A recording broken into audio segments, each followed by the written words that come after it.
Good afternoon, everyone. The Sacramento City Council will come to order. Let's call the roll, please, to establish a quorum. Thank you. Councilmember Ashby? Here. Councilmember Warren? Here. Councilmember Harris? Here. Councilman Hanson? Thank you. Councilmember Carr? Here. Councilmember Jennings? Here. Councilmember Guerra? Here. Councilmember Chenier? Here. And Mayor Steinberg. I'm here. Thank you that we have a quorum and a full City Council tonight. I'd like to begin with the Pledge of Allegiance. I'd like to ask Mr. McWorthy to please come forward and lead us in the Pledge of Allegiance. I don't deal with it. No? Okay. Thought it would be a good idea. Nope. Who wants to come up? How about Lucy Crocker? Come on up here and lead us in the Pledge of Allegiance, please. Right.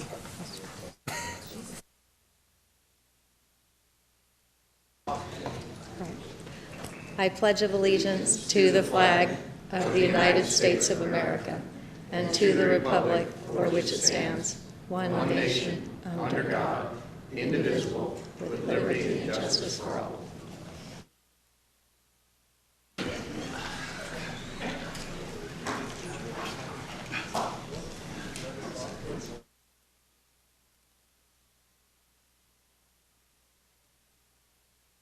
Very good. Good evening, everyone. We have a relatively short agenda, but let us begin as we always do with public comment on items not on the agenda. How many speakers do we have? We have 11 speaker slips. Okay. First is Michael O'Hagan. Following Mr. O'Hagan is Michael Voy. And then the third is Upset District 4 voter. Okay. Yes, sir. All right, I was recently watching some videos on YouTube. There is a program going in Nevada right now outside of Las Vegas for a food recycling system. They have all the buffets and restaurants along the Vegas Strip. They collect all the food, they haul it outside of town, and they redistribute it through pig farms, minimizing waste, creating jobs, and basically doing an environmental renewal process so that no food goes to waste. You repurpose old food into new food through feeding the pigs off of the food waste from restaurants.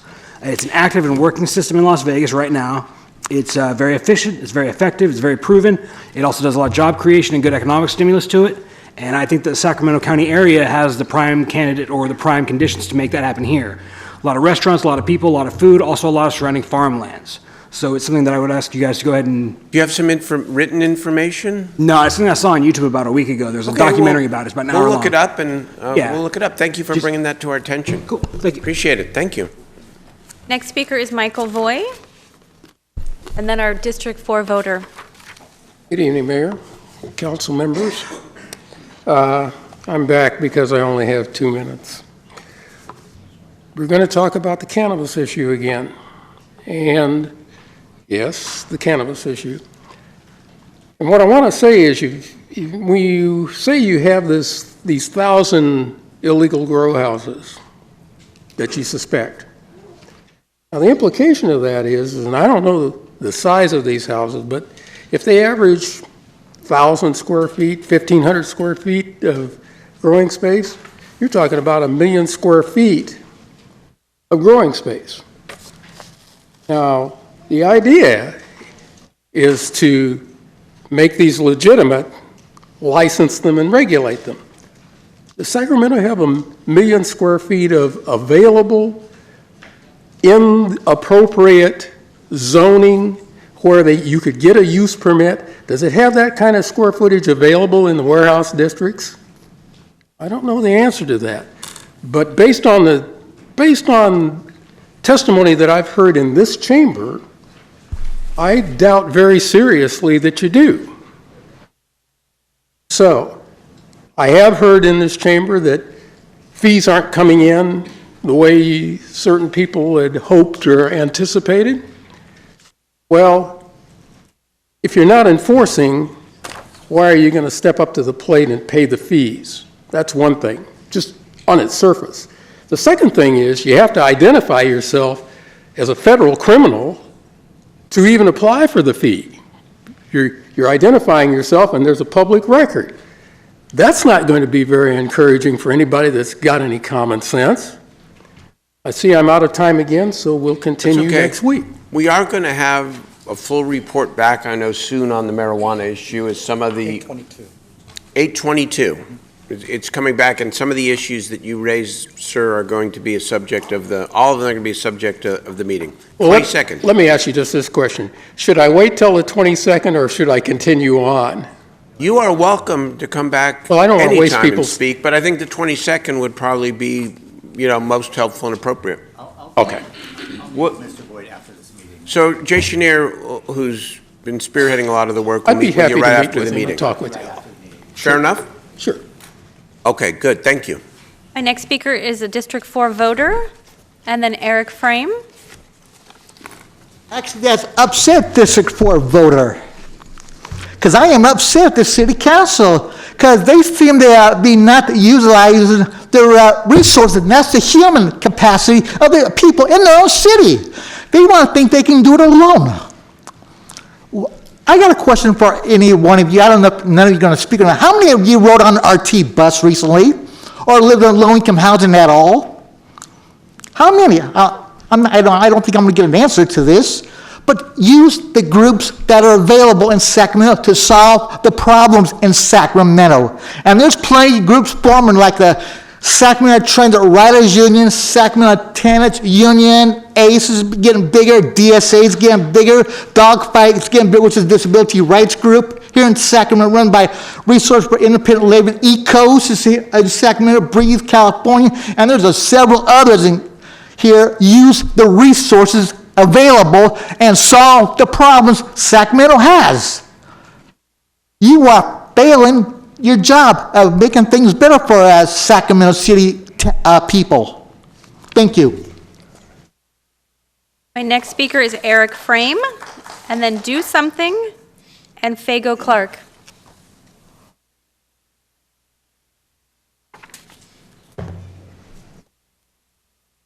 Hello again.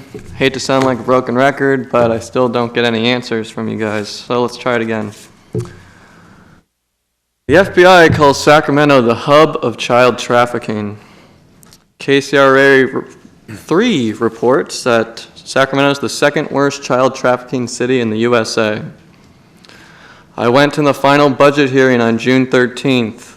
I saw the DA's presentation.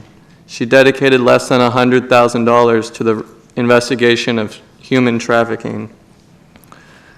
Given that we're the hub of child and human trafficking, why does the DA devote less than $100,000 to its investigation?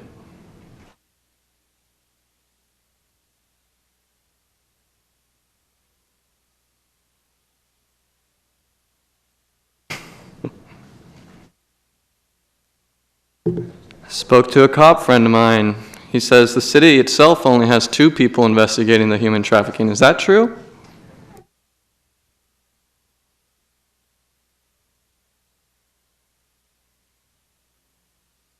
If so, why do we only have 2 people investigating human trafficking in the hub of child and human trafficking?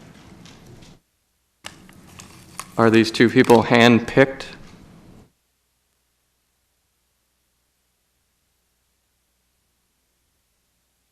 So what are our cops doing while we're the hub of child trafficking? Oh, I know.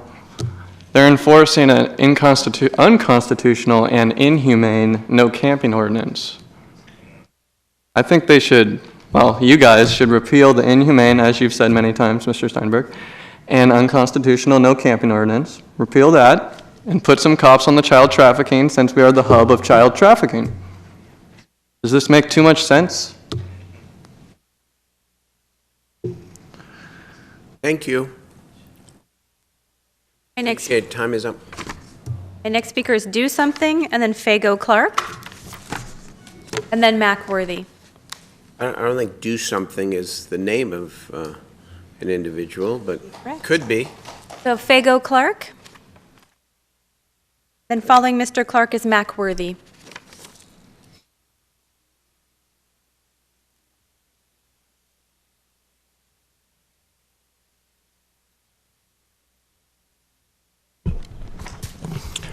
So, I've heard the council say they've tried to tell cops not to be confiscating people's gear. Well, just today I got to witness, unfortunately I wasn't able to record it because my phone was charging at the time, But across from a cafe where I'm charging my phone, I'm watching a paddy wagon and an SUV from PD roll up, dump this guy's everything he owns out onto the sidewalk. All he's doing is sitting there. He has no place to go, no place to be.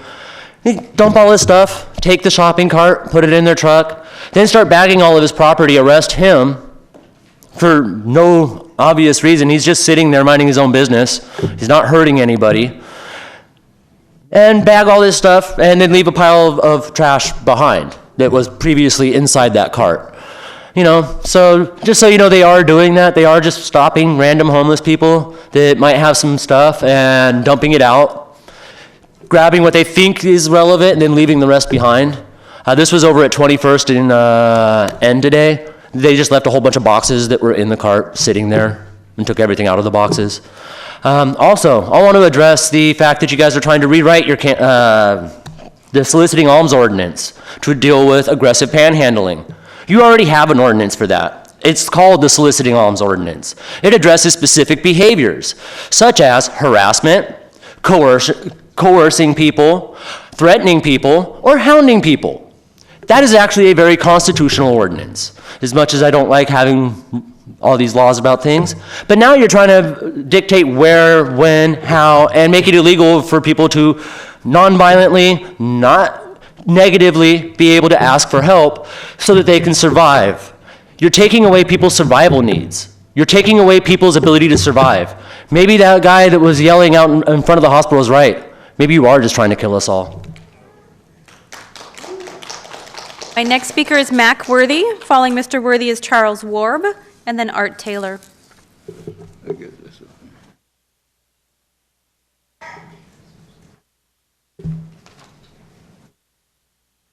Within the law of freedom of speech and in these type of chambers, when you agendanize an item and a person sign up to speak to that item, that person should speak to the item. Now, 15, I signed up and I was refused. Madam Clerk, that was not your problem. That was your mayor's problem because she told him. But that's y'all's mayor, not my mayor, because I understand thuggism. See, these type of things here that people out there that see and talk to me about, Matt, is nothing being said unless you go downtown and talk. Now, I've been here since I was 19 years old. I'm 76 years old. 44 of those years I was in business myself. That means I know every crook in this town.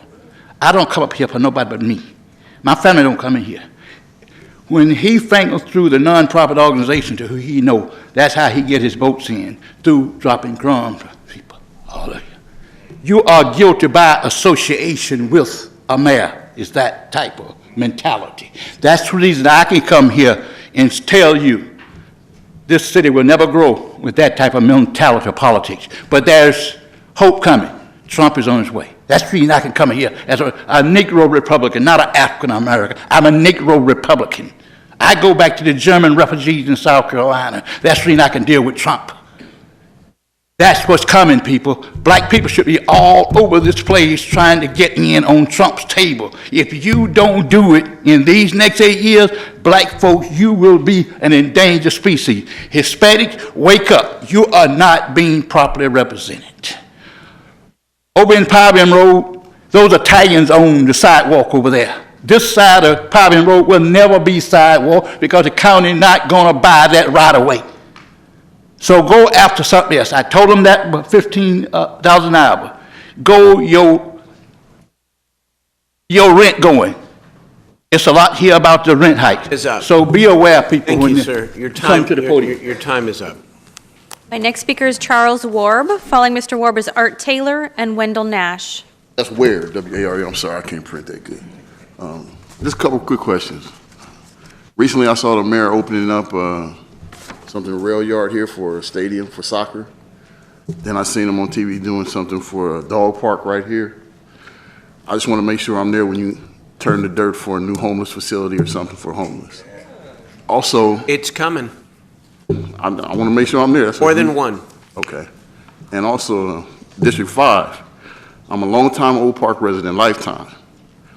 Recently, I seen 3 new pedestrian lights between Martin Luther King Boulevard and Stockton Boulevard.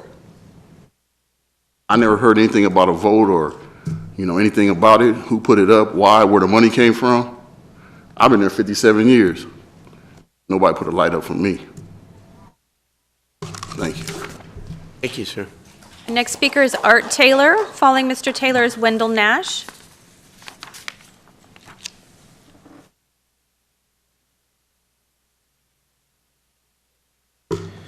Greetings. My name is Art Taylor. I've been a resident of Sacramento since '83, and I wanted to speak a little bit about the SHRA Northwest Land Park Public Housing.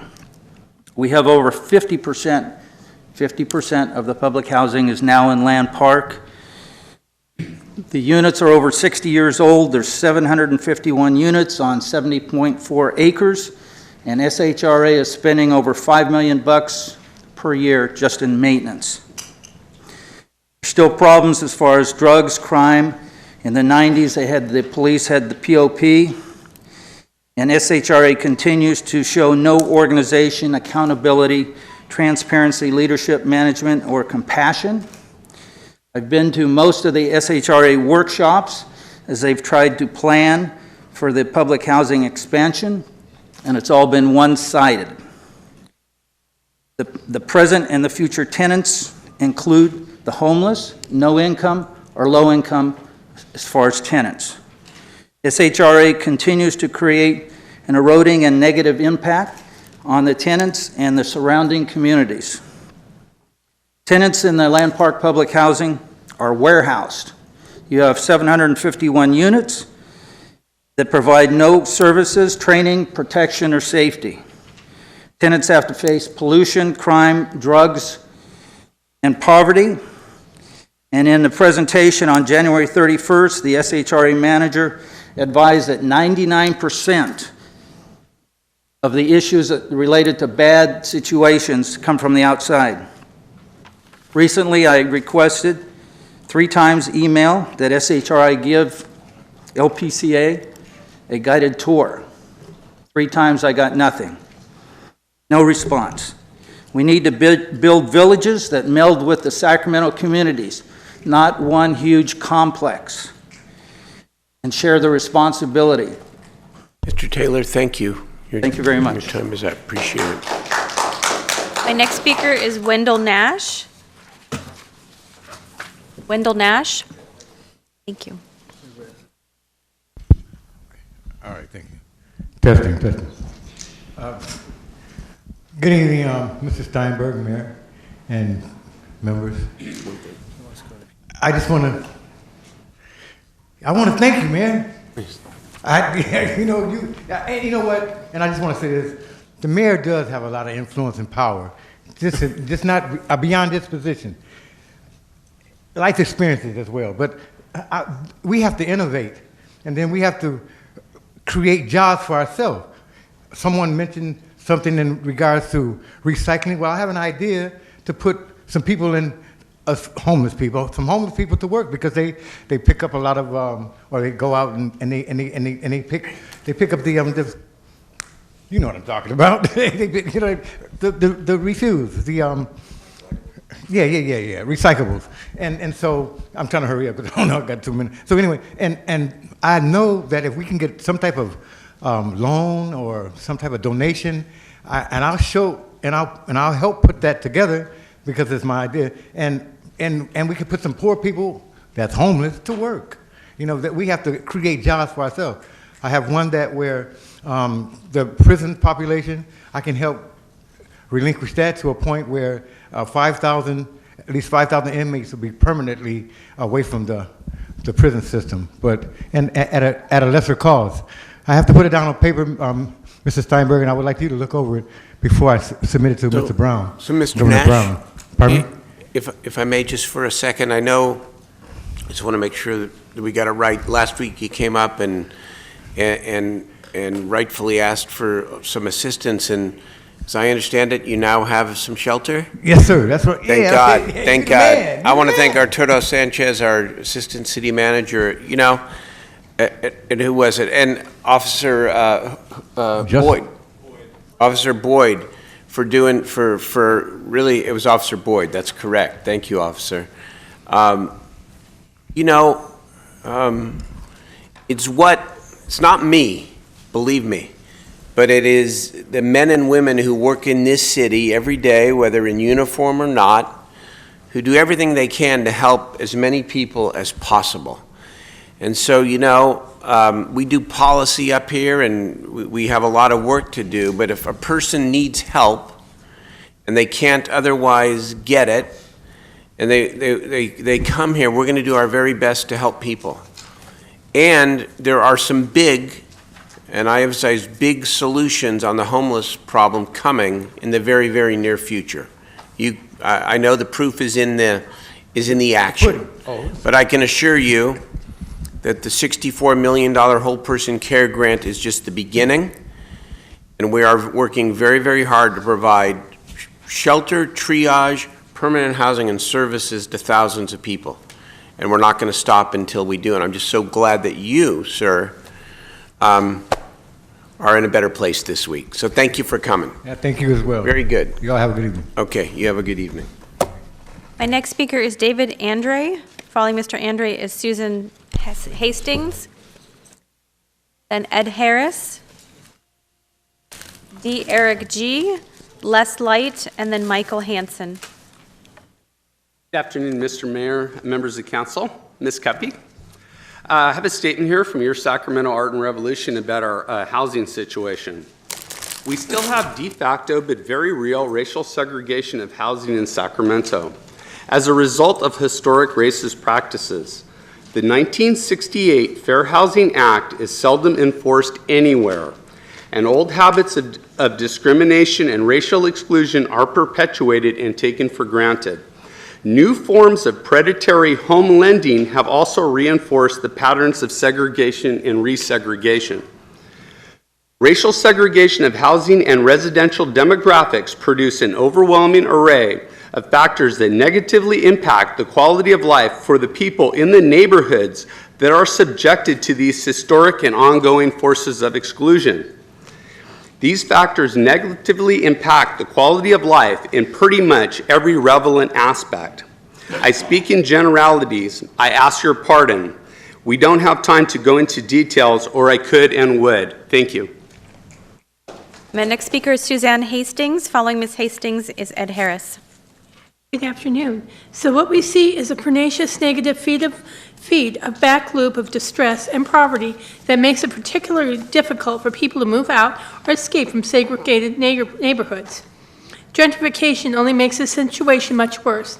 For most people, a few lucky souls may profit at this point if they own property and now the value grows up. But for most people, mostly tenants, far from being liberated from their distressed neighborhoods, they are being displaced by rising rents and forced to relocate in more remote, more marginalized housing, subject to exclusion by an ever more unaffordable housing market.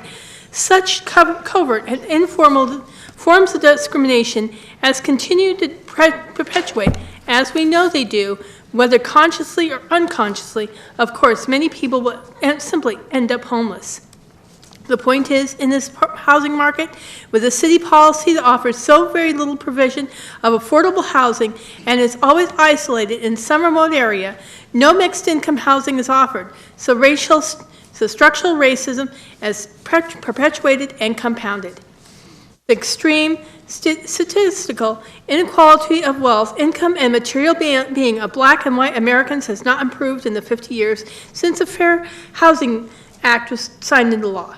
With the housing policy you are pursuing, how can this inequality ever change? Gentrification is not revitalization. It's people being forced out of where they live into ever more difficult and desperate circumstances of trying to live. Gentrification is a spatial expression of inequality. Thank you. Thank you. Our next speaker is Ed Harris. Following Mr. Harris is D. Eric G. This is more than just to the material detriment of African Americans and other people of color. It is to the profound social and psychological harm of people born into a legacy of unimaginable injustice and suffering. To explain this, I need a quote from Daniel Patrick Moynihan from some 52 years ago, that Black Americans have survived at all as extraordinary.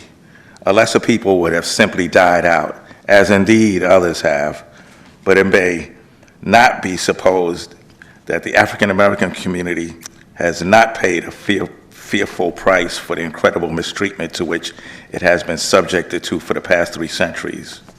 Well, I don't believe in greater or lesser peoples.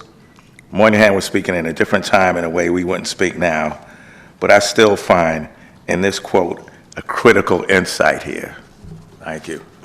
Thank you. D. Eric G. On top of everything else, it's as if there's some kind of psychological warfare being waged against African Americans in particular.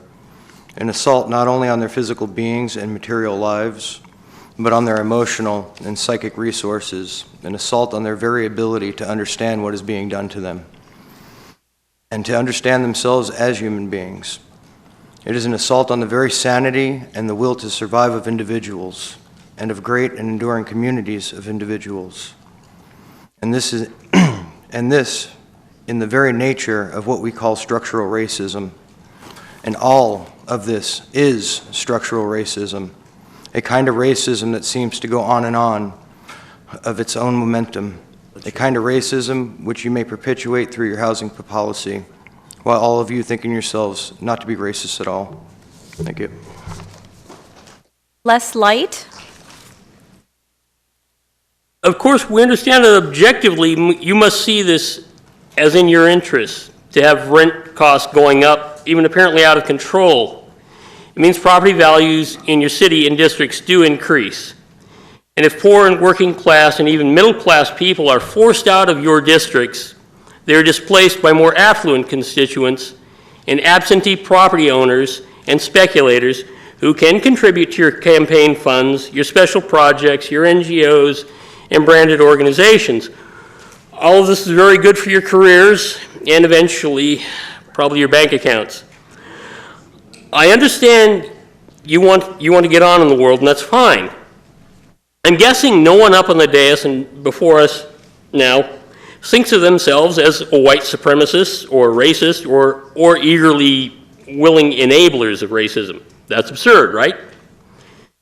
But now consider, when 400 to 200 years ago, when some white people set out to assault and murder and enslave black human beings, I should think that some of them, maybe many of them, did not personally believe racist doctrines. They did not hold racist ideas in their minds, and they felt no particular hatred toward the people whose lives they were destroying and assumed no right of natural superiority to them. They simply saw the means to benefit their careers, bank accounts, and to prosper in the world. But what they did created and propagated racism and untold suffering. Were they better or worse than those who acted out of racist beliefs? Or does that matter? The last speaker for matters not on the agenda is Michael Hansen. Thank you. Does what we have described now seem a very different and strange way of understanding our history and how our world and our city, Sacramento, how it works? But we believe that for thoughtful people, this way of understanding things is becoming inevitable. We ask you to be thoughtful people. How will you be remembered? I would not want to be remembered as another petty enemy of justice and human empathy and solidarity. I would rather be forgotten by history, forgotten by everyone I know and everyone I love, than to be remembered like that. How would you like to be remembered? We thank you for your time and patience. Thank you all very, very much for coming to testify and preparing your testimony in an intelligent way. Appreciate it. Okay. Those are the items, public testimony items not on the agenda. This evening, we had a number of items on the agenda that were continued. Ms. Kepi, do you want to indicate which items have been continued for the public? And then I want to make an announcement, well, on the water issue, water conservation issue. This tonight is what's called pass for publication. It's a legal requirement that the council essentially pass an item to ensure that it is heard legally the following week. And so we're not deciding on that item tonight. That'll be agendized for next council meeting, which is, what is today, the date? Today is the 8th, the 15th then of August. For anybody who came here for that, I suppose you're welcome to testify because it's on the consent calendar, but I would urge you to consider coming back next week instead, because that's when the matter will be properly before the City Council. Thank you. There are two items, a public hearing item number 13, which is a third-party appeal to Swainston Oak Subdivision P16-018. We're asking that that item be continued to the August 22nd meeting. And then on the discussion calendar, item 14, which is the City Council Housing Authority approval of the Twin Rivers Transit-Oriented Development and Light Rail Station Project. We're asking that that item also be continued to August 22nd. Okay, so those don't require motions, correct? Probably continue the hearing, the public hearing. Let's 13. continue the public, is there a motion to continue the public hearing? Moved in second. All in favor, please say aye. Aye. Opposed, abstained. That passes 9-0. Thank you. All right, the consent calendar itself, we do have a couple of 5 members of the public who have signed up to speak, so let's hear the public testimony. Please identify which item you're speaking on, and we'll move on from there. Thank you. I have 3 speaker slips for item number 2 on the consent calendar, which is contract administration of the whole person care pilot program. The first is Eric Frame. Following Mr. Frame is Fago, and then Robert Complin. Hello. All right, so the Whole Person Care Act sounds great. Promises to house 2,000 people over 3 years. That's what I've been hearing from you and from the presentation I saw. Do you guys know what the rate is of people going homeless? Perhaps because of the rent prices skyrocketing and us having the highest rent jumps in any city in the nation? I wonder that number. Maybe we should look into that. How many people are going homeless annually? Because it feels to me like 2,000 homes over 3 years might not be enough, considering we have 13,000 homeless already, and the rate of people going homeless is really darn high, especially with the crazy rents that your developer friends are putting up. So, I don't know. It's just, I'd reckon we're around 2,000 people going homeless each year. So 2,000 homes over the course of 3 years isn't really much of a jump. 2,000 homes for $64 million? Where's all the money going? Let's get a breakdown of where the money exactly goes for the public. That would be nice. Perhaps administration costs. I know they have to be there, but should all of it go to the administration costs? I think not. I walked a homeless handicapped lady all the way from Cesar Chavez Park all the way down to the train station so she can go to the bathroom, and I had to leave her there because that's what we do in Sacramento. We just leave people out in the streets. So that was a little saddening. Feels a little like I'm doing your job for free. Thank you. You're done now. Thank you for your testimony. Appreciate it. All right. The city's a little backwards, okay? My next speaker is Fago, and then Robert Complin. So, I want to make sure people understand this Whole Person Care Act thing. What I've read about it is that what it does is the people that are heavy users in the emergency rooms that are homeless would be able to benefit from this because it would help get them into a better situation. So it does help some people on the streets, but only the medically fragile or the people with severe medical issues that end up in the hospital a lot. The rest of us have to wait until we get sick a bunch of times to qualify for anything that Whole Person Care Act is legally allowed to do according to the way the grant was written. It has to be used for medical conditions.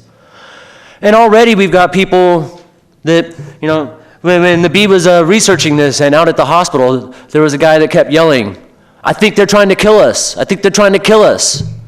And that really resonated with me Because if you talk to about 90% of the people living on the streets in Sacramento, under the ordinances that you pass, that's the general consensus. We know you're trying to kill us because you drag your feet on everything. You pass more and more ordinances that criminalize our existence, and then wait until we're the most fragile, the most at risk to be willing to help us after you've already caused the damage. I would also like to ask you, please don't let Sacramento Steps Forward be in charge of this. It just eats up a lot of money. Administrative fees, we need less layers of administrative fees so that the money actually gets to where it's supposed to be going, not get swallowed up on inaccurate data and ineffective whatever the heck else they're doing.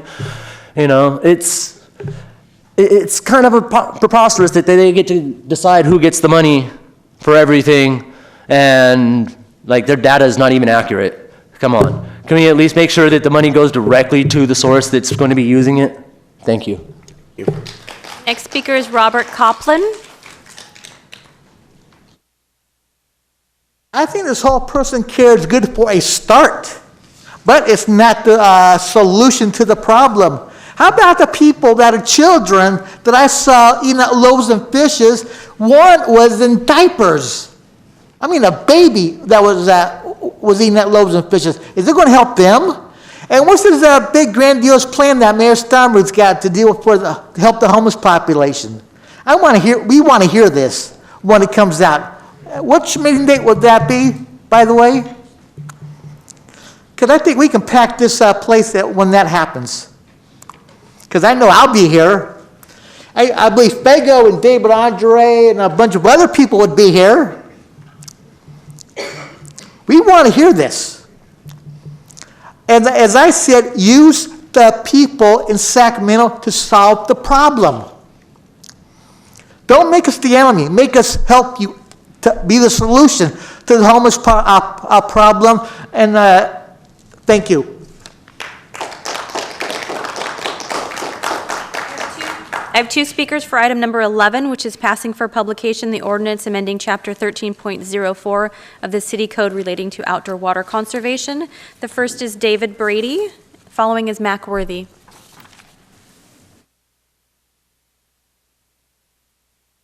Good afternoon, Honorable Mayor Steinberg, council members. David Brady, Steve Hansen has the misfortune of me living in his district. I understand it's a procedural vote this evening, but I did want to speak in opposition to item 11, specifically section 3, C2 and C3, which remove Thursday and Friday from authorized watering days and place them in non-watering days.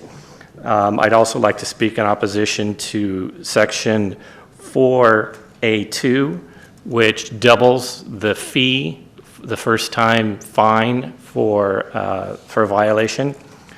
And I would also speak in opposition to item or section 5B, which establishes a fee for requesting a variance, an indeterminate fee at this time.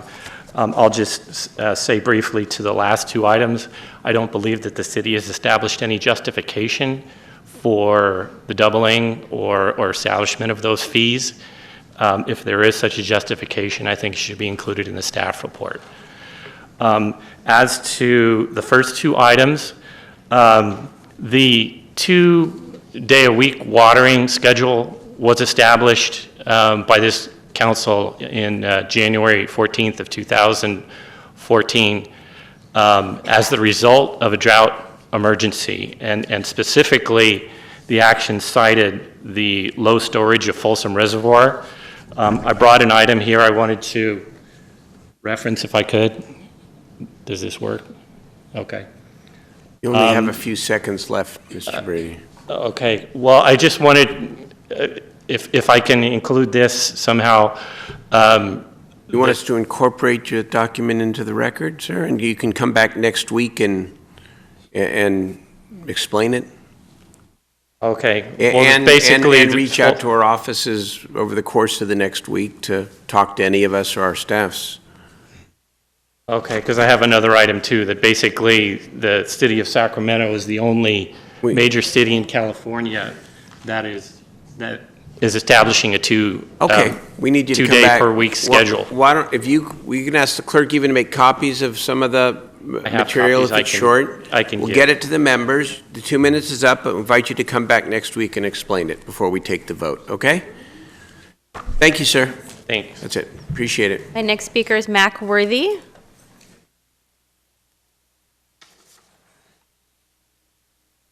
Mr. Worthy? Oh, Sorry. here we go. Thank you, sir.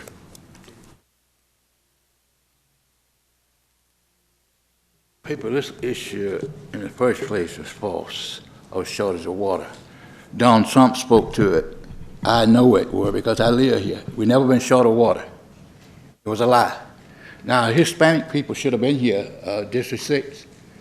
Hispanic people should have been here because their jobs depend on this. See, what you're doing, you're eliminating their business, and there ain't nobody saying anything about it. You depend a lot on yard work, the Hispanic community. When you continue this thing of preservation of water, those lawns die. Look at state lawns, look at East Sacramento, look at Land Park. The lawns are green. What is going on? That need to be investigated. You need to bring in engineers and speak to this issue, is what is short on water. Now, the Loomis Dam was a big mistake. Corps of Engineers could have straightened that out. That thing almost busted because this area needed as much water there they could keep, because those turbo engines under that dam generate electrical. That's AC current, which is jitters and produce energy. I've been down there because I bid it for janitorial work once. It's there, people.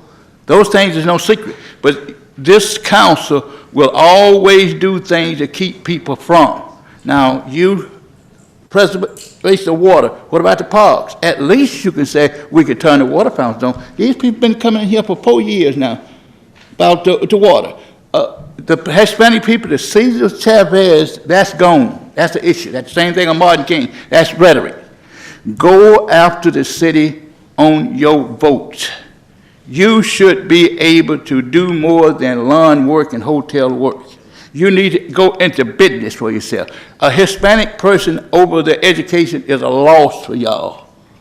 You cannot do it that way. You got to have people with education in the basic homes. The basic Hispanic homes is without a high school education. Something got to be done about it. Your time is up. All right, that is the public testimony on items on the consent calendar. Are there any members want to speak on any item? If not, I'll take a motion on the consent calendar, please. Moved by Councilmember Carr, second by Vice Mayor Jennings. All in favor, please say aye. Aye. Opposed and abstain. The measure passes. The measures pass on a 9-0 vote. That is the agenda for tonight, given the items that were continued. Might be the first and last time we have such a brief agenda, but I'd like to take council ideas and questions, and then we will adjourn for the evening. Councilmember Harris. Thank you, Mayor. You know, it's come to my attention that human trafficking is, in fact, a very big issue in the city, and I know that there has been some child prostitution in my district. I would like to ask the mayor and manager to come back with a staff report detailing what the status of human trafficking is in the city. Perhaps we can have PD come and sort of spell out what they see as a situation, and possibly some suggestions on policy decisions or resource allocations that we could make to positively affect the situation. And then I have a couple of announcements. The Gardenland Northgate Neighborhood Association, GNNA, will be having a meeting this Thursday at 6:30 p.m., and Food Truck Mania will continue this Friday at McKinley Park starting at 5 p.m. Live music and about 11 food trucks. Wonderful. Thank you, Councilmember Harris. I'd just like to second your request here on the human trafficking issue. Gentleman's brought it up. It's something I know that I'm hearing a lot about and too much about. We've done some organizing with local organizations, some statewide organizations, but let's understand what we could be doing to an even greater degree as a city to stamp this out the best that we can. Okay, thank you. Thank you. Councilmember Guerra. Thank you, Mr. Mayor. Just as a follow-up to the human trafficking, Councilmember Harris and Mayor Steinberg, we already have a committee working together on this issue in partnership with DA's office, the Attorney General's office, the Sheriff's office, our SAC PD, and both our Code Enforcement office, and the City Attorney's office on this. I think Gustavo from our JFN team is leading the conversation. Also, we're looking at trying to get Sacramento as part of a piece of legislation in the legislature right now that's moving through for both San Jose and Los Angeles, and we're seeing if we can be part of that legislation to help the issue of human trafficking and prostitution. So if you'd like, we can get our staff together so you can be part of that. There's already a formalized structure with our nonprofit organizations who are involved in this, particularly Coalition Against Sexual Harm, and some of the P-bids where a lot of this is happening on the boulevards.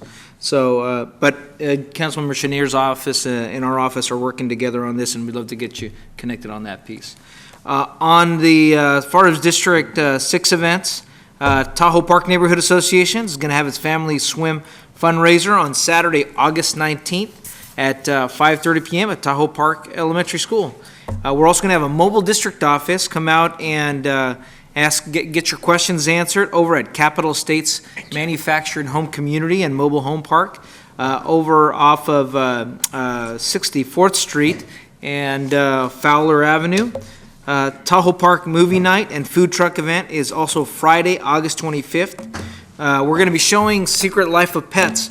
So not only we want you to come for dinner to the food truck, and I hear, Mr. Mayor, you might be there. That'd be great if you could. What night is this? Yeah, that's a food truck night and movie night. On this coming... It's August 25th, so it's 2 weeks from now. We're going to try. Yeah, we're going to try. So try. So we can come for the food, stay for the movie. And we'll have free popcorn, too, if you're not full yet. That's right. And then finally, the College Green food truck event over at Glenbrook Park, 4 o'clock to 8 o'clock. Come out and have some good fun. And love to continue working on the issue of human trafficking. Absolutely. Vice Mayor Jennings. Thank you, Mayor. We had a great time last week talking about the youth that participated in Summer at City Hall.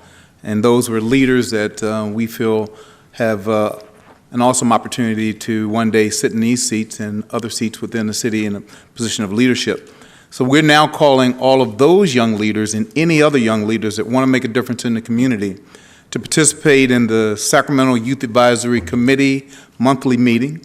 It'll take place on Wednesday, August the 9th from 6 to 8 p.m. That's at the Pinnell Community Center.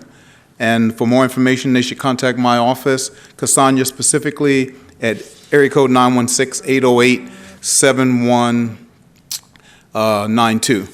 So once again, that number is 916-808-7192. And then every month, the District 7 office spotlights a community business, and this time we are spotlighting California Family Fitness, which is located at 62 Valine Court.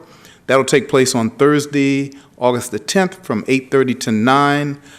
This will be an opportunity for you to drop by and see an incredible business, as well as talk to your council member about any questions that you have for the district. So again, contact my office for more information, and that concludes my announcements. Thank you, Vice Mayor. Councilmember Ashby. Thanks, Mayor. Well, Friday is a big day in the city, and I know the mayor's going to expand on that, but it is also a big day in Natomas because it's our final movie night, and I know a couple of you have mentioned that you'd like to come out to one. This is the one that Councilmember Carr and I think Councilmember Harris came to last year, and the city manager. At the end of the year, we sort of have a little larger movie night than usual, and they're very fun. It starts at 6 o'clock because the 2 hours preceding the movie, we do just a party. So there will be free bounce houses and rock walls and cotton candy and popcorn and all that kind of stuff. It's our end of the summer bash. And then at sunset, we'll show Cars. And this time around, we have a really fun activity for kids where they make a car out of a cardboard box. So they can kind of pretend they're at the drive-ins at this movie. That'll be a lot of fun. So it's this Friday, Mayor, the 11th. Starts at 6 o'clock, but the movie will start at sunset. You're all welcome to join us if you'd like. It should be a good time. And for the folks out in Natomas, school either started last week or it starts tomorrow. So everyone, all the kids will be back in school in our community starting tomorrow. We want to end of the summer out fun and tell everybody to have a great school year, and we're looking forward to that. So thank you. That's it for me, Mayor. Thank you very much, Councilmember Ashby. Councilmember Chenier. Thanks, Mayor. Just two things real quick. One is, and I know you're going to talk about Chief Hahn, the swearing in, and then the follow-up barbecue at McClatchy Park. The Oak Park Peace Walk this week will start at 6 o'clock at McClatchy Park, so it'll be immediately following what we're doing. And I want to give a shout out to our fire department. Station 6 joined the Peace Walk last Friday night and accompanied us with a truck the whole way, so that was really nice. We also have a food truck mania this weekend as well, Friday night at 5 o'clock at Bell Coolidge Park. So Friday night will certainly be a busy night across the city. It sure will be, and I appreciate a couple of the council members referencing Chief Hahn's announcement. I guess it's my honor as mayor to say that Friday is going to be a very exciting and important day for the future of our city as we swear in our new police chief, Daniel Hahn. And consistent with his reputation, and I'm sure his approach, he wants to make this very much a community-based celebration of his becoming the police chief. And so the public is invited to his swearing in at 3 p.m. at Sacramento State University at the University Ballroom. And then there will be hopefully a well-attended public picnic at McClatchy Park, in Oak Park, 3500 Fifth Avenue, beginning at about 5 o'clock. And really encourage and welcome everybody, because this is a very important day in Sacramento. The men and women who serve us in uniform are integral to this city. And this new leader has great vision. He has a great reputation, and it is going to be the beginning of a new and very positive era in Sacramento when it comes to the relationship between the police department and the community and the civic leadership of this community. So, you got to celebrate the good stuff here. We deal with a lot of the challenges, certainly Chief Hahn will be dealing with enough challenges, but Friday is a day to welcome him back to Sacramento, and to tell him that we're here with him and for him as his partners. Look forward to seeing you all out there on Friday. If there's nothing further to come before this city council at 5 minutes to 6, we're adjourned.